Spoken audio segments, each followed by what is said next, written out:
سرخط خبرها. باز کشتار پراسرار در کانیبادام، زن و شوهر با 4 فرزندشان کشته شدند. وزارت انرژتیکا گفت رژه تامین اهالی با برق تنظیم گردید. از این پس از صاحبان اسکوترها نیز رقم قید دولتی طلب کرده می شود و امکانات رایگان کسب و زبان آموزی برای مهاجرت به کشورهای بریتانیای کبیر، آلمان، کره جنوبی و امارات متحده عرب برای شهروندان تاجیکستان. سلام بیننده عزیز، در نشر نوبتی برنامه نوید 7 روز از استودیوی آرتیجی مهمترین خبر و رویدادهای هفته اخیر را منظور شما می‌گردانیم. ایدیبکی سعید هستم و شما را در این برنامه همراهی می‌کنم.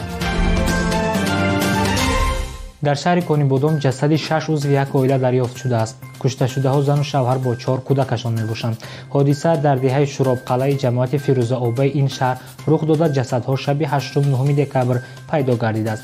جسد سردار عائله نعیمجان نعمتوی 37 ساله در درخت آویزان پیدا شده است. جسد همسر نعمتوف نفیسه نعمتوی 33 ساله با کودکانش 3 دختر، یک 13 ساله و دوگانیک 10 ساله و پسر بچه 2 ساله با نشانه‌های بوغی کردن دریافت شده است. مقامات رسما حادثه را شرح ندادند. نوبتدار شعبه کارهای داخلی شهر کانیبادام در صحبت با ازیا پلیس گفته است این حادثه هنگامه است، اساس واقعی ندارد. این حادثه در حالی است که از ماه اپریل سال روان از کشته شدن اعضای 5 عائله در شهر کانیبادام خبرها نشر شده بودند. وزارت انرژتیکا و ذخیره آب تاجیکستان از تنظیم شدن رژه تامین اهالی با برق خبر داد. مسئولین این نهاد گفتند که شبکه‌های تقسیمات برق الکی رژه انتقال برق را به تنظیم درآورده است و موافق آن به اهالی در یک شبانه روز باید 10 ساعت از صبح 3 ساعت و شام 7 ساعت برق داده شود. گفته می شود که این رژه دائمی نبوده، امکان دارد در آینده باز هم کم و زیاد شود. همزمان امسال در دوره لیمیت نیروی برق نظر به سال گذشته 3 ساعت زیاد داده می شود. چند دقیقه پیش امام علی رحمان به مقامات داخلدار سفارش داد که رژه تامین اهالی با برق را تنظیم نمایند. یادآور میشیم که امسال در کشور هنوز از 22 سپتامبر رسما لیمیت برق جاری گردید. برق تاجیک هنگام اعلان لیمیت برق گفته بود از شهروندان کشور خواهش کرده می شود که به دوره زمستان آمادگی همه‌جانبه بینند و در موسم تیرماه و زمستان نیروی برق را صرفه‌کارانه استفاده نمایند.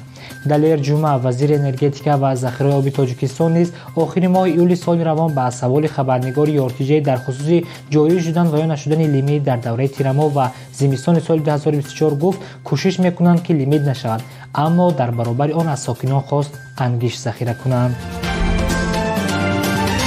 مهاجرت به کشورهای پیشرفته بخصوص اروپا و کره جنوبی از کارگرزباندانی و ملکه کاری طلب میکند. اگر میخواهید ملکه کسبیتان را رشد داده وابسته به یافتن جای کار و یا پیش از سفر به خارج مشورت گیرید. مرکزهای کسب آموزی و خدمت رسانی در یکچند منطقه تاجیکستان کورس‌های کسب آموزی با طلبات بازار مهنت جوابگو را پیشنهاد میکند. کورس‌ها از 2 هفته تا 3 ماه دوام میکند و کاملا رایگان میباشند. مرکزهای کسب آموزی 21 کورس را پیشنهاد میکند و همه شهروندان از 16 ساله بالا میتوانند در آنها اشتراک کنند. ختم کنندگان صاحب سرتیفیکات‌های بین‌المللی میشوند و به آنها در بازار داخلی و خارجی از جمله بریتانیای کبیر، آلمان، کره جنوبی و امارات متحده عرب جای کار پیشنهاد کرده می شود. همه خدمت رسانی‌ها در مرکزها در دایره لایحه بهترسازی ملکه‌های کسب آموزی و امکانات‌های با کار تامین شوی وزارت مهنت، مهاجرت و شغل اهالی و بانک آسیای رشد پیشنهاد می‌گردند. رقم‌ها برای تماس در زیر اکران‌های شما.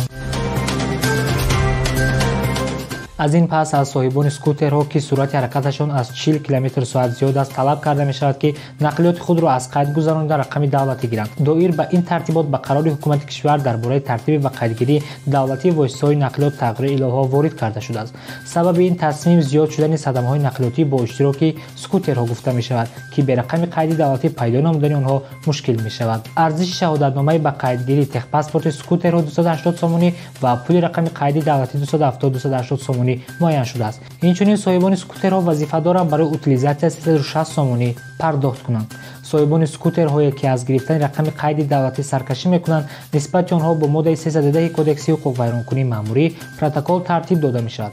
این بند قانونگذاری از 72 تا 144 سومونی جریمه پیش بینی کرده است که از ینوار سال 2025 حجم آن می افزاید. یک مرد 35 ساله ساکن شهر وحدت برادر 38 سالش را با کار زخمی کرده است. در این باره وزارت کارهای داخلی خبر داد. برادران بگاهی 10 دکبر در منزل استقامتیشان بحث و مناقشه کردند. در نتیجه برادر خردی با کارد خوجگی در قسمت پشت برادر کلانی ضربه زده است. منبع می‌نویسد جبردیده جراحت جسمانی برداشته در بیمارخانه بستری گردیده است. به اطلاع وزارت کارهای داخلی اویی به این حادثه تفتیشات ادامه دارد. یک مرد 26 ساله ساکن شهر استرافشان برای به خودکشی رساندن همسر 21 سالش دستگیر شده است. در این باره وزارت کارهای داخلی تاجیکستان خبر داد.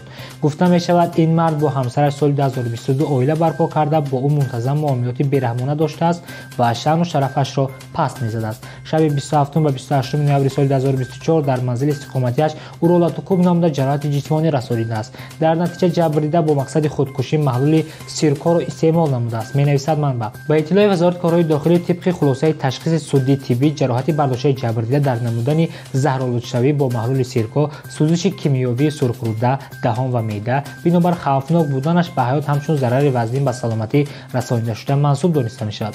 نسبت گمان بر شونده پرونده جنایتی با ماده 109 کدکس جنایتی آغاز کرده شده تفتیشات ادامه دارند. طبق این بند قانون گمانبر را جزا به شکل محروم ساختن از آزادی به مهلت از 3 تا 5 سال انتظار است. بیننده عزیز، این برنامه 97 روز بود. مهمترین خبرهای تاجیکستان را با صرف کمی وقت از سامانه ما یارتیجی و صفحه آن در تلگرام، اینستاگرام، فیسبوک، یوتیوب، تیک تاک و کانتکت پیگیری نمایید.